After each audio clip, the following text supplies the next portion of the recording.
Hello everyone, welcome to our YouTube channel. हमारा आज का सेशन अगेन कॉस्टिंग सब्जेक्ट से रिलेटेड है। अब लास्ट 3 सेशन में हमने ऑलरेडी डिटेल में डिस्कस किया है कि जो भी टर्म्स कॉस्टिंग से रिलेटेड है, जैसे कॉस्ट क्या होता है, कॉस्ट ऑब्जेक्ट क्या होता है, कॉस्ट अकाउंटिंग क्या होता है, सब पे हमने डिटेल में डिस्कशन किया है। एंड उसके अलावा क्लासिफिकेशन ऑफ कॉस्ट, क्योंकि ये भी एक बहुत इंपॉर्टेंट टॉपिक है एग्जाम पॉइंट ऑफ व्यू से, जिसमें हम लोग बेसिकली क्लासिफिकेशन देखते हैं कि कब एलिमेंट के बेसिस पे होता है, कब फंक्शन के बेसिस पे होता है एंड सो ऑन। तो कॉस्टिंग पे ये 3 क्लास जो हमने पहले अपलोड कर रखी है वो बहुत इंपॉर्टेंट है कॉन्सेप्ट पॉइंट ऑफ व्यू से। एंड हमने फर्स्ट क्लास में भी बताया था कि हम बेसिकली अपनी ये जो क्लास स्टार्ट किए हैं कॉस्टिंग से रिलेटेड, इसमें हम सारे थ्योरेटिकल पॉइंट्स आपके क्लियर कर देंगे, जिसमें सारे फॉर्मूलाज इंक्लूडेड हैं। हर एक फॉर्मूले पे भी हम लोग डिटेल डिस्कशन करेंगे सो दैट जो भी एमसीक्यूज फॉर्मूला बेस्ड बने या फॉर्मूले से डायरेक्टली क्वेश्चन पूछे वो भी आप लोग इजीली सॉल्व कर पाओ। आज का हमारा सेशन मटेरियल कॉस्ट से रिलेटेड है और मटेरियल कॉस्ट पे भी हम लोग इसी तरीके से डिटेल डिस्कशन करेंगे। 2-3 क्लास में इसको भी हम पूरा कंप्लीटली कवर कर लेंगे। अच्छा, जैसे ही हमारा ये थ्योरेटिकल सेशंस ख़त्म हो जाएगा देन हम कॉस्टिंग से रिलेटेड बहुत सारे एमसीक्यूज़ अपलोड करेंगे और हर एमसीक्यूज़ आप देखना बहुत ही ईजिली कवर कर पाओगे क्योंकि आपका कॉन्सेप्ट क्लियर होगा। तो चलो जल्दी से अपना आज का सेशन स्टार्ट करते हैं। हमारे पास सबसे पहला टॉपिक है how material is procured. Procured मतलब ऑब्टेन करना किसी चीज़ को।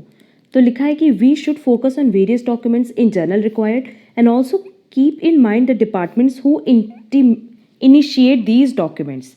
तो कह रहा है अगर हमें मटेरियल ऑब्टेन करना है, मटेरियल प्रोक्योर करना है, तो उस केस में आपको कुछ डॉक्यूमेंट्स का ध्यान रखना होगा और ये डॉक्यूमेंट्स किन डिपार्टमेंट से इनिशिएट होंगे, मतलब किन डिपार्टमेंट से आपको मिलेंगे उसका भी ध्यान रखना होगा। इसमें सबसे पहला है बिल ऑफ मटेरियल्स। देखो, bill of materials that is BOM पे हमने कई बार एमसीक्यूज भी कराए हैं। बिल ऑफ मटेरियल बेसिकली एक ऐसा बेसिक डॉक्यूमेंट है जो कि एक्सपर्ट्स बनाते हैं और एक्सपर्ट्स ना उसमें 2 चीज़ लिखते हैं कि जो मटेरियल हमें चाहिए वो कितनी क्वांटिटी में चाहिए एंड जो मटेरियल हमें चाहिए वो किस क्वालिटी का चाहिए सो दैट हम उससे अपने फाइनल गुड्स को बना सकें। क्लियर?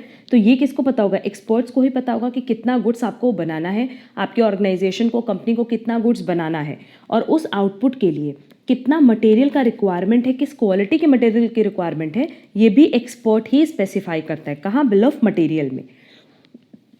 वही चीज़ यहाँ लिखा है कि it is a basic document which is prepared by experts specifying the quality and quantity of materials required to make final goods. Clear? Next is, इसके बाद सेकेंड स्टेप है, ये फर्स्ट है, ये सेकेंड डॉक्यूमेंट है, material requisition note. It is prepared by the department which require materials for processing. अब material requisition note ये कौन बनाता है? ये वो डिपार्टमेंट बनाता है जिसको मटेरियल की, जिसको रॉ मटेरियल की ज़रूरत है सो दैट उसको वो फर्दर प्रोसेस करके फाइनल गुड्स में कन्वर्ट कर सके। Next is purchase requisition note. It is a document which authorizes purchase department to purchase the requisition materials. Based on this document, the purchase department invites proposals or quotations from the vendors. अब अगर हम लोग purchase requisition note की बात करें तो ये एक ऐसा डॉक्यूमेंट है जो कि परचेज डिपार्टमेंट को ऑथराइज करता है कि हाँ ठीक है, जितना मटेरियल मेंशन किया गया है आप उतना मटेरियल खरीद करके प्रोडक्शन डिपार्टमेंट को दे दो। क्लियर? तो इससे क्या हुआ कि परचेज डिपार्टमेंट को ये अथॉरिटी मिल गई कि वो रिक्विजिट मटेरियल परचेज कर सकते हैं। अब इस डॉक्यूमेंट के बेसिस पे परचेज डिपार्टमेंट क्या करता है कि अलग अलग वेंडर से प्रपोजल्स और कोटेशंस मांगता है। ऐसा नहीं होता कि वो मार्केट से जाके किसी एक वेंडर से खरीद के ले आएगा, नहीं। आपको जब भी खरीदना होता है प्रोडक्शन के लिए, आप बल्क में खरीदते हो तो आप कई सारे वेंडर्स से उनके प्रपोजल्स या उनके कोटेशंस लेते हो। Next is purchase order. After selection of vendor for the materials, the purchase department initiates purchase order for the required quality and quantity. अब यहाँ कह रहा है कि परचेज ऑर्डर मतलब सिंपली आपने एक वेंडर को सेलेक्ट कर लिया। अब उस वेंडर को सेलेक्ट करके आप क्या करोगे कि जितना भी रिक्विजिट मटेरियल है उसका आप ऑर्डर दे दोगे और उस ऑर्डर को वो फुलफिल करेंगे। वही चीज़ यहाँ मेंशन किया है कि after selection of vendor for the materials the purchase department initiates purchase order for the required quality and quantity. कि जो परचेज डिपार्टमेंट है वो ऑर्डर प्लेस करेगा, परचेज ऑर्डर प्लेस करेगा जहां वो दोनों चीज़ें स्पेसिफाई करेगा कि किस क्वालिटी का उसको गुड्स चाहिए एंड कितनी क्वांटिटी गुड्स उसको चाहिए। देन आता है goods received note that is GRN। This document is evidence of the receipt of goods from the vendor. ये बेसिकली क्या है, एक तरह का डॉक्यूमेंट है जो कि सबूत होता है, एविडेंस होता है कि हाँ वेंडर से हमें गुड्स मिला। Then material return note, this document is prepared when all or any materials are return back to vendor. अब कई बार क्या होता है कि जो मटेरियल आया उसमें से कुछ मटेरियल ख़राब होता है या कुछ मटेरियल आपको रिटर्न करना होता है जो अनयूज्ड होता है, उसके लिए बनाना होता है मटेरियल रिटर्न नोट, और उसमें आपने जितना क्वांटिटी मटेरियल रिटर्न किया है वो मेंशन करना होता है। And last step is invoice, this is a bill charged by vendor for the materials. Invoice also shows the duties and taxes to be paid for the purchase of materials. The invoice is a basis for valuation of material in store ledger and books of account. तो basically final document कौन सा है, invoice. बाकी सारे documents तो एक तरह के नोट थे, बट जो फाइनल डॉक्यूमेंट है वो कौन सा है, इनवॉइस। और इनवॉइस मतलब एक तरह का बिल है जिसमें ये लिखा जाता है कि वेंडर ने आपको जो मटेरियल दिया उसने ओवरऑल कितना चार्ज किया है। इस प्राइस में ये जो मटेरियल की प्राइस लिखी रहती है ना इनवॉइस में, उसमें ड्यूटीज़ भी इंक्लूडेड होती है, उसमें टैक्सेस भी इंक्लूडेड होते हैं कि कितना आपको टोटल पेमेंट करना है मटेरियल के परचेज के लिए। क्लियर। और इसी वैल्यू पे जो इनवॉइस में वैल्यू दी रहती है ना, उसी वैल्यू पे आप उस मटेरियल को रिकॉर्ड करते हो इन store ledger and books of account. अब स्टोर लेजर क्या होता है, होपफुली सारे स्टूडेंट्स को पता होगा, बट स्टिल अगर नहीं भी पता है तो हम आगे इस पर डिस्कशन करेंगे। क्लियर। तो ये जो एक पूरा कॉन्सेप्ट है ये किससे रिलेटेड था कि अगर एक ऑर्गेनाइजेशन को मटेरियल प्रोक्योर करना हो या खरीदना हो, ऑब्टेन करना हो, तो क्या प्रोसेस है।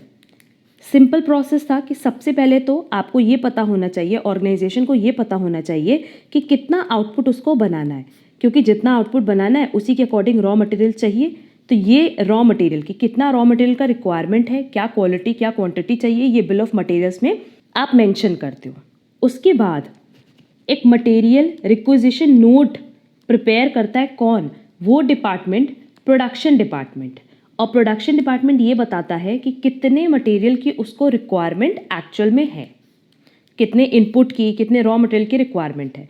फिर प्रोडक्शन डिपार्टमेंट वो नोट किसको देता है, परचेज डिपार्टमेंट को, और परचेज डिपार्टमेंट बनाता है परचेज रिक्विजिशन नोट। अब प्रोडक्शन डिपार्टमेंट जो है परचेज डिपार्टमेंट को बोलता है परचेज रिक्विजिशन नोट दे करके कि आप इतना मटेरियल मेरे लिए परचेज कर दो, सो दैट हम उसको फर्दर प्रोसेस करके फाइनल गुड्स में कन्वर्ट कर पाए।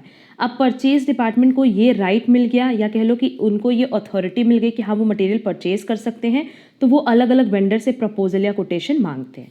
देन परचेज ऑर्डर आता है कि एक वेंडर को सेलेक्ट करके परचेज डिपार्टमेंट उनसे प्रोडक्ट खरीद लेते हैं, मटेरियल खरीद लेते हैं, और वहाँ पे वो ये भी मेंशन करते हैं कि किस क्वालिटी और कितनी क्वांटिटी उनको चाहिए। अब परचेज ऑर्डर होने के बाद गुड्स रिसीव्ड नोट आता है, दैट इज GRN।